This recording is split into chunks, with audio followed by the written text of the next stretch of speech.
Hello friends, എന്തൊക്കെയുണ്ട് വിശേഷം? സുഖമായിട്ടിരിക്കുന്നോ? ഇന്ന് നമ്മൾ ഉണ്ടാക്കുന്നത് ഒരു പച്ചമാങ്ങ ഇട്ട് വെച്ച ഒരു മീൻകറിയാണ്. ഇത് ശരിക്കും പറഞ്ഞാൽ എൻ്റെ അമ്മമ്മയുടെ റെസിപ്പിയാണ്. അമ്മമ്മ പച്ചമാങ്ങയുള്ള സമയത്ത് മീൻ കിട്ടിയാൽ അതിട്ട് മാങ്ങ ഇട്ടിട്ട് മീൻകറി വെക്കുന്നു. പക്ഷെ നല്ല ടേസ്റ്റായിരുന്നു. ആ ഓർമ്മയിൽ ഞാനിങ്ങനെ ഉണ്ടാക്കിയതാണ്.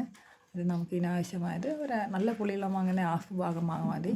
ചെറിയ മാങ്ങയാണെങ്കിൽ അത് ഫുൾ എടുക്കാം. ചെത്തിയിട്ട് അത് നമുക്ക് അതിന് ആവശ്യത്തിന് മഞ്ഞൾ, ഉപ്പ്, മുളക് പൊടി അത് ചേർത്തിട്ട് മീൻചട്ടിയിലിട്ട് നന്നായിട്ട് കുറച്ച് വെള്ളം ആവശ്യത്തിനുള്ള, കുറേ വെള്ളം വേണ്ട, കുറച്ച് വെള്ളം ഒഴിച്ചിട്ട് വേവിക്കാം.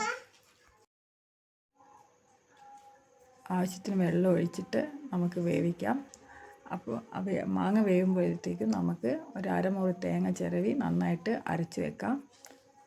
അതിനുശേഷം മാങ്ങ നന്നായിട്ട് വെന്ത് വരുമ്പോൾ ജസ്റ്റ് നമുക്കൊന്ന് ഉടച്ചെടുക്കാം. അതിനകത്തേക്ക് ഞാനിവിടെ മീൻ ജസ്റ്റ് ഒന്ന് മഞ്ഞൾ, മുളക്, ഉപ്പിട്ട് കുറച്ച് മഞ്ഞളുപ്പ് മുളകിട്ട് പുരട്ടി വെച്ചിട്ടുണ്ട്. അപ്പം ഈ വെന്ത് വന്നിരിക്കുന്ന പച്ചമാങ്ങയിലേക്ക് മീൻ ഇടുക. മീനിട്ടിട്ട് ഒരു 10 മിനിറ്റ് ഒന്ന് വേവിച്ചെടുക്കുക. വെന്തതിന് ശേഷം അധികം വേവണ്ട, ആ ഒരു സമയത്ത് 5 or 10 മിനിറ്റ് ആ സമയത്ത് നമുക്ക് അരച്ച് വെച്ചിരിക്കുന്ന തേങ്ങ മീനിലേക്ക് ചേർക്കാം. തേങ്ങ ഒഴിച്ച് ഒരു 10 മിനിറ്റും കൂടി നമുക്ക് വേവിക്കാം. അപ്പോഴത്തേക്ക് മീൻ വെന്ത് തേങ്ങയും മിക്സ് ആകുന്ന സമയം തേങ്ങ ഒഴിച്ച് മാങ്ങയും മീനും എല്ലാം നന്നായിട്ട് കുക്കായി വരുമ്പോൾ നമുക്ക് തീ ഓഫ് ചെയ്യാം. അതിനുശേഷം നമുക്ക് അതിൻ്റെ ടേസ്റ്റ്, ഉപ്പോ എന്തെങ്കിലും ആവശ്യമുണ്ടെങ്കിൽ അത് ചേർക്കാവുന്നതാണ്. ഇപ്പോൾ എരിവോ അധികം ആവശ്യമുണ്ടെങ്കിൽ ചേർക്കാവുന്നതാണ്.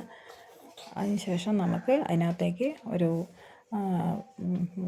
വെളിച്ചെണ്ണ വറവിനായി വെളിച്ചെണ്ണ ചൂടാക്കി അതിനകത്തേക്ക് കറിവേപ്പില, കടുക്, ഉലുവ എല്ലാം നന്നായിട്ട് വറുത്ത് ഇതിനകത്തേക്ക് കറിയിലേക്ക് ഇട്ട് കഴിഞ്ഞാൽ നമ്മൾ മീൻകറി റെഡിയാണ്. അപ്പോൾ എല്ലാവരും ട്രൈ ചെയ്ത് നോക്കുക. നല്ല ടേസ്റ്റുള്ളൊരു മീൻകറിയാണ്. Okay, thank U.